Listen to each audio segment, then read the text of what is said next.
क्या होता है जब कोई शहर अमेरिकी इतिहास की सबसे घातक ड्रग महामारी का केंद्र बन जाता है?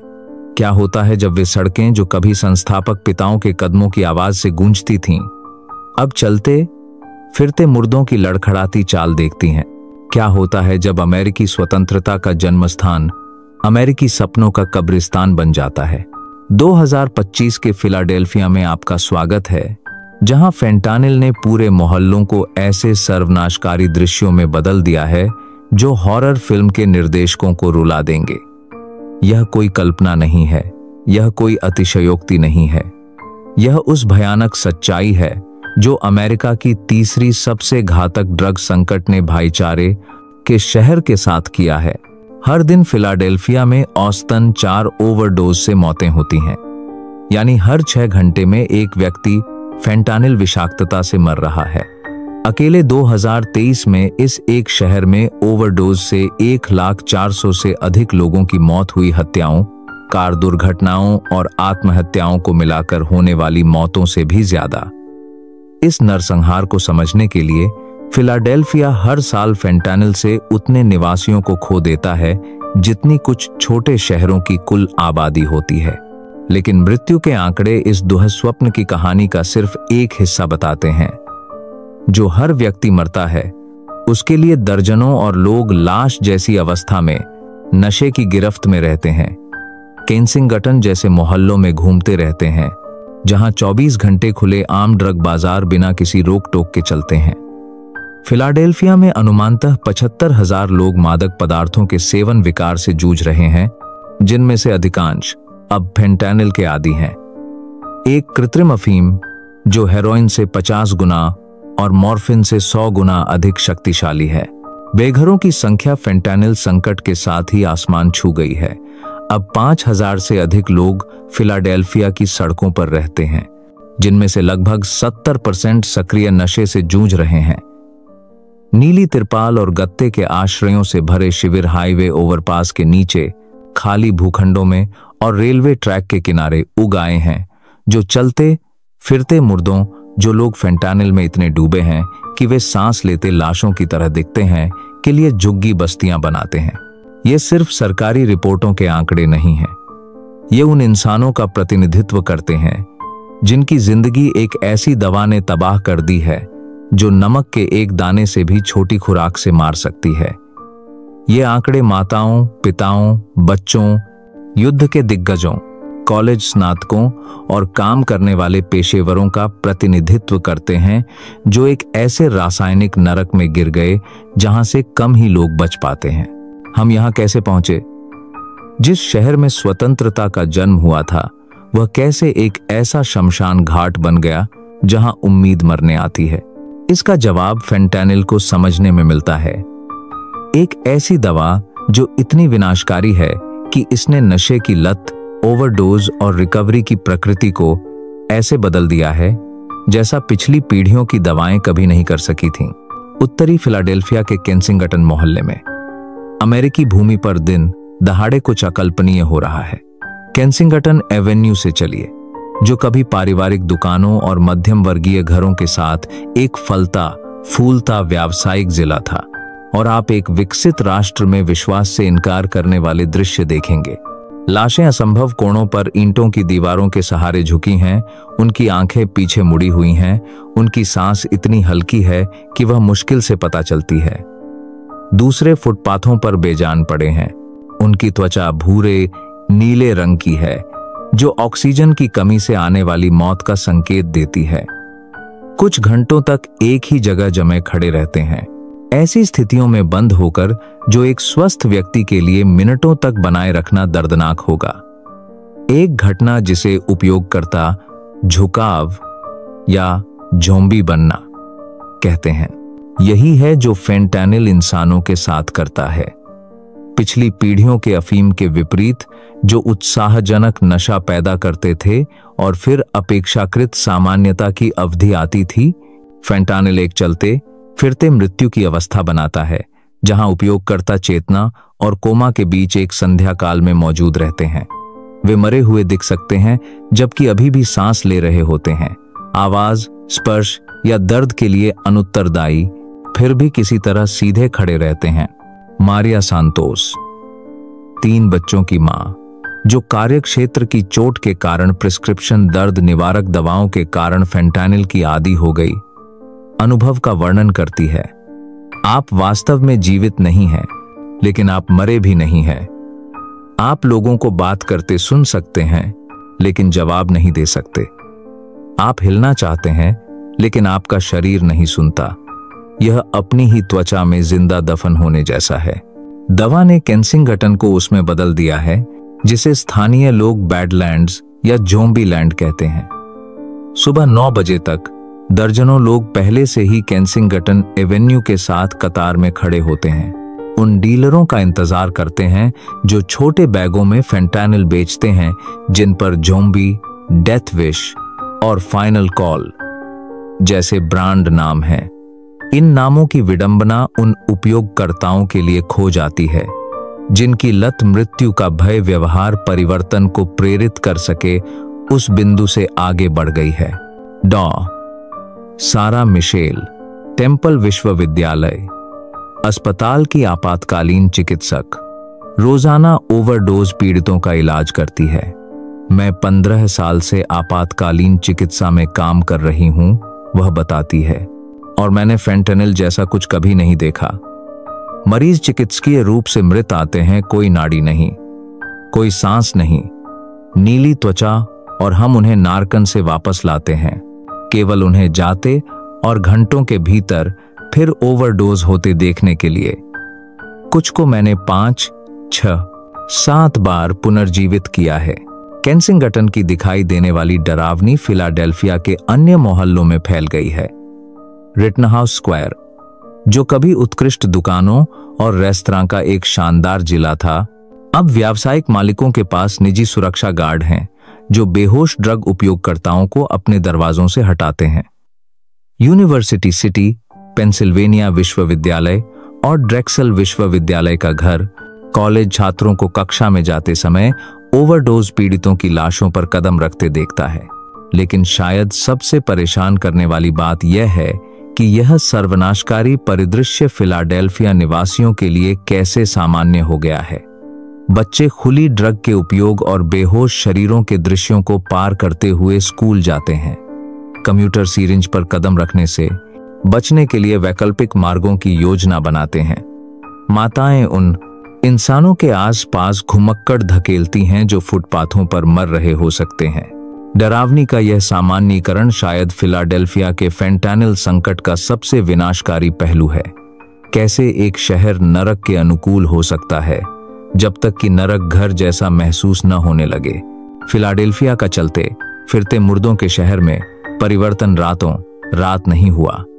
यह कई परस्पर जुड़े संकटों की परिणति का प्रतिनिधित्व करता है जिसने फेंटानिल के लिए पूरे समुदायों को अभूतपूर्व गति और घातकता के साथ तबाह करने की सही स्थितियां बनाई।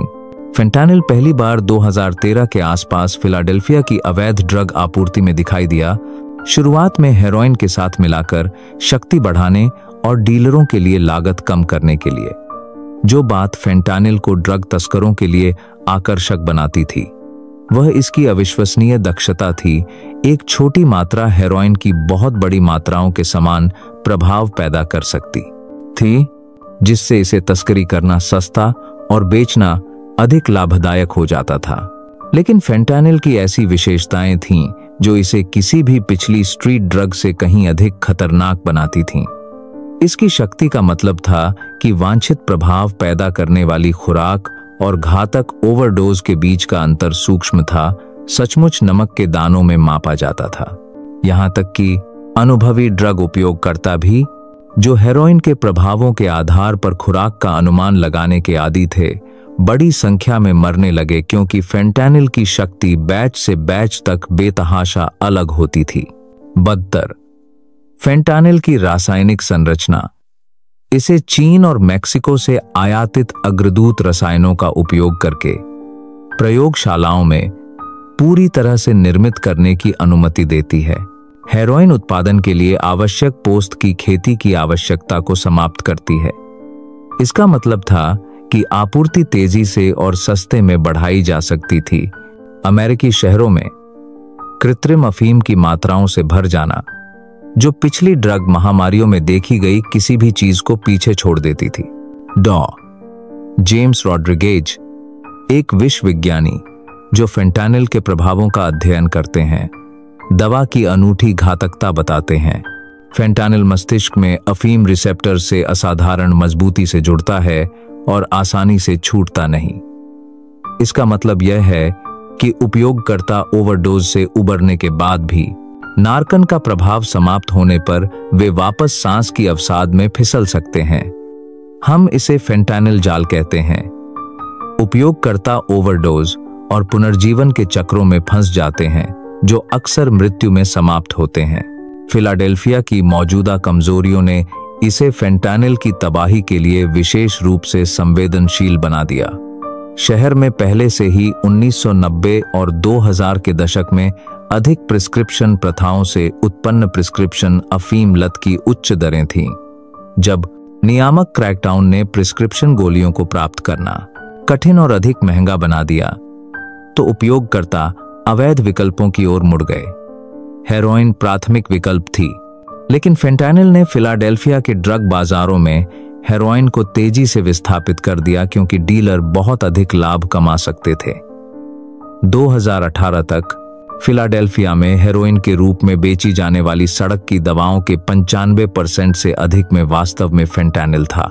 अक्सर कोई हेरोइन मौजूद नहीं था। जो उपयोगकर्ता सोचते थे कि वे हेरोइन खरीद रहे हैं, वे वास्तव में एक ऐसी दवा खरीद रहे थे जो 50 गुना अधिक शक्तिशाली थी। कोविड-19 महामारी ने फिलाडेल्फिया के फेंटानिल संकट को कई विनाशकारी तरीकों से तेज किया। लॉकडाउन ने लत से जूझ रहे लोगों को सहायता प्रणालियों और रिकवरी संसाधनों से अलग कर दिया। आर्थिक तबाही ने अधिक लोगों को बेरोजगारी, बेदखली और निराशा से बचने के तरीके के रूप में ड्रग के उपयोग की ओर धकेला।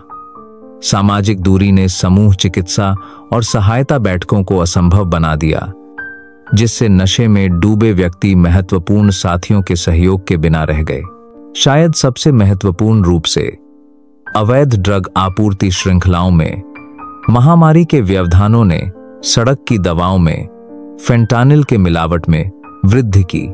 डीलर हेरोइन और कोकीन की आपूर्ति की कमी का सामना करते हुए लाभ बनाए रखने के लिए हर चीज में फेंटानिल मिलाना शुरू कर दिया। जिन उपयोगकर्ताओं ने पहले कभी अफीम का इस्तेमाल नहीं किया था, वे फेंटानिल, दूषित कोकीन, मेथाम्फेटामाइन और यहां तक कि जैनक्स या एडेरॉल के रूप में बेची जाने वाली नकली गोलियों से मरने लगे।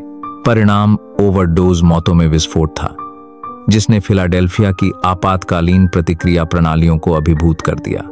2020 में पिछले साल की तुलना में ओवरडोज मौतें 35% बढ़ गईं। 2021 में वे और 22% बढ़ गईं।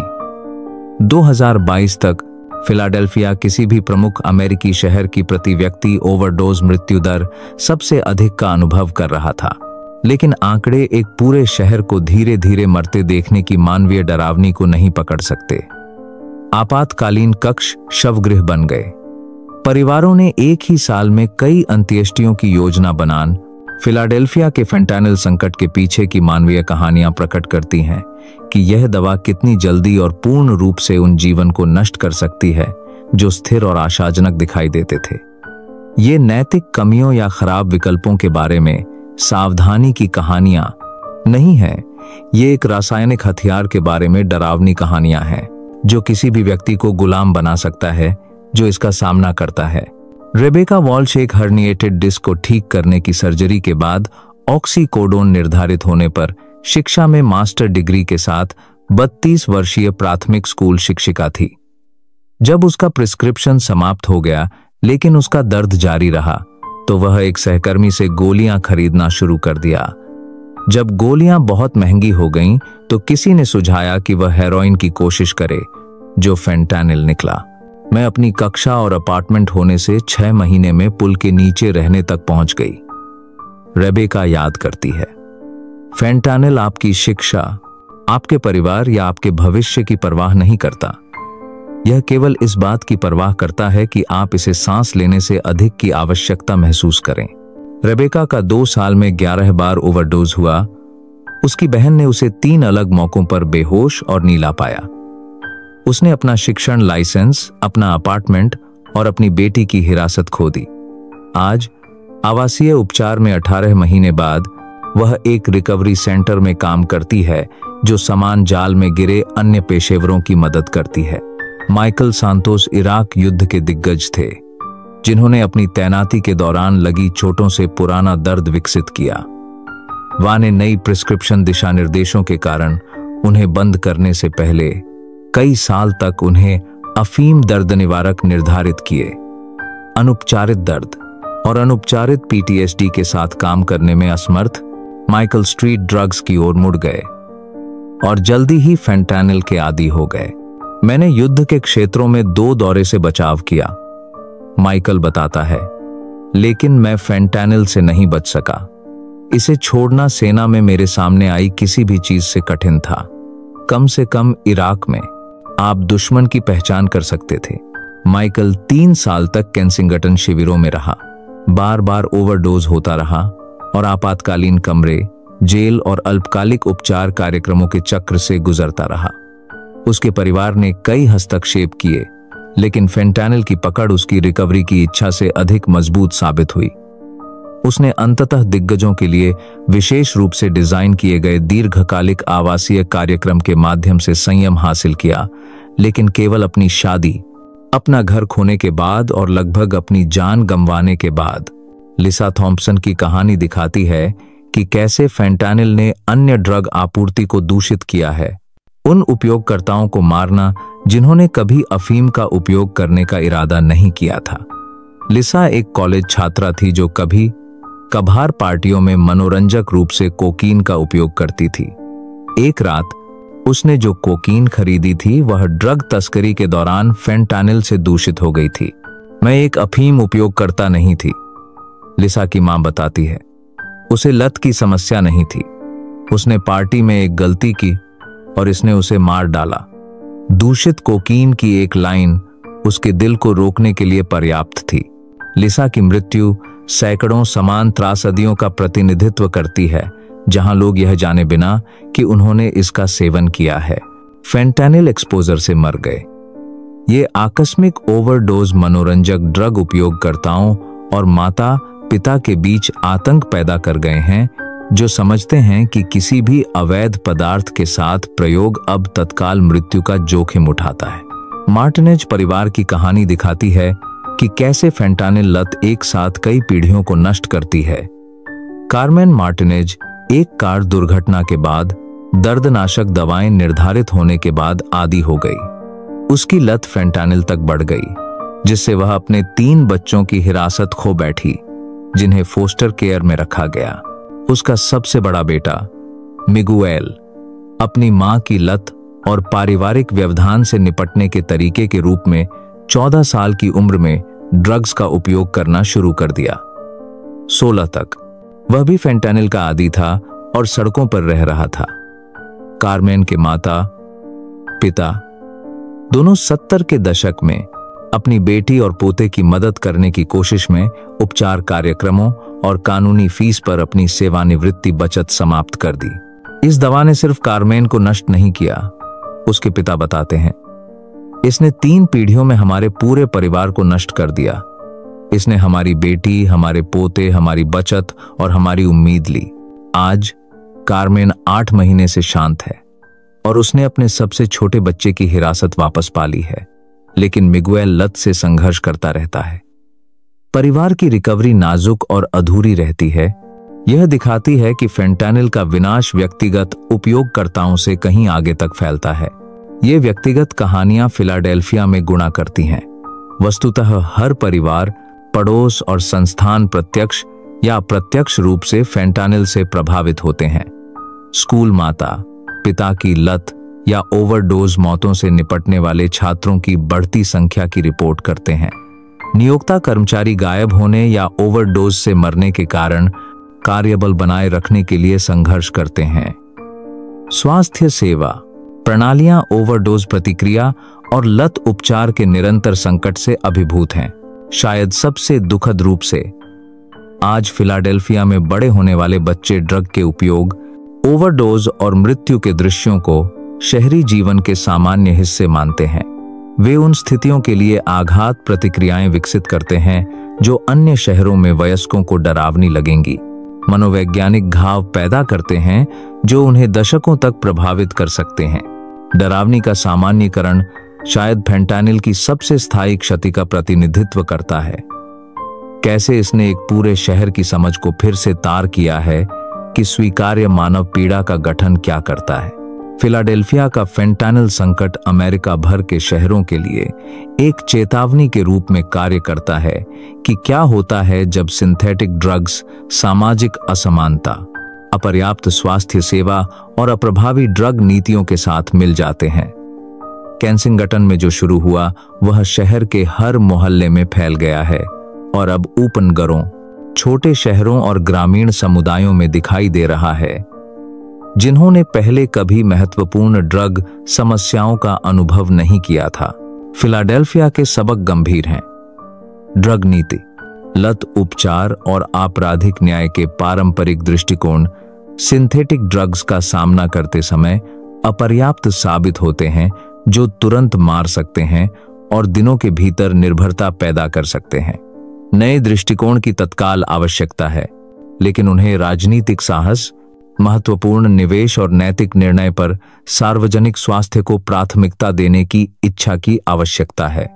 कुछ शहरों ने अपने स्वयं के फेंटानिल संकट के विनाशकारी स्तर तक पहुंचने से पहले फिलाडेल्फिया के नवाचारों को लागू करना शुरू कर दिया है।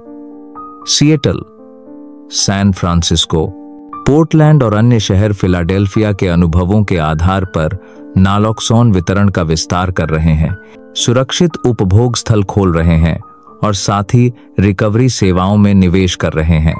हालांकि ड्रग महामारी के मौलिक चालक गरीबी, आघात, सामाजिक अलगाव, अपर्याप्त मानसिक स्वास्थ्य सेवा और आर्थिक अवसर की कमी अधिकांश समुदायों में अनसुलझे रहते हैं। जब तक अमेरिकी समाज सभी निवासियों को आवास, स्वास्थ्य सेवा, शिक्षा और अर्थपूर्ण काम प्रदान करने के लिए प्रतिबद्ध नहीं होता, तब तक ड्रग्स उन स्थितियों से बचने के रूप में काम करती रहेंगी जो असहनीय महसूस होती हैं। कोविड-19 महामारी ने प्रदर्शित किया कि अमेरिकी सार्वजनिक स्वास्थ्य के खतरों का सामना करते समय असाधारण संसाधन जल्दी जुटा सकते हैं। वैक्सीन महीनों के भीतर विकसित, उत्पादित और वितरित की गई। जन बेघरता और भुखमरी को रोकने के लिए आर्थिक सहायता प्रदान की गई। आपातकालीन स्वास्थ्य सेवा क्षमता रातों रात बढ़ाई गई। फेंटानिल महामारी कई समुदायों के लिए कोविड-19 की तुलना में कहीं अधिक घातक सार्वजनिक स्वास्थ्य आपातकाल का प्रतिनिधित्व करती है। फिर भी प्रतिक्रिया खंडित, कम वित्त पोषित और उन लोगों के बारे में नैतिक निर्णयों से बाधित रही है जो मदद के हकदार हैं।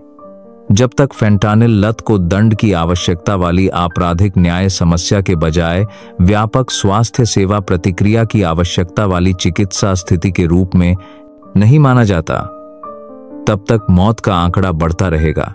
फिलाडेल्फिया का अनुभव हानि कमी दृष्टिकोणों के महत्व को भी प्रदर्शित करता है, जो तत्काल संयम प्राप्त करने पर लोगों को जीवित रखने को प्राथमिकता देते हैं।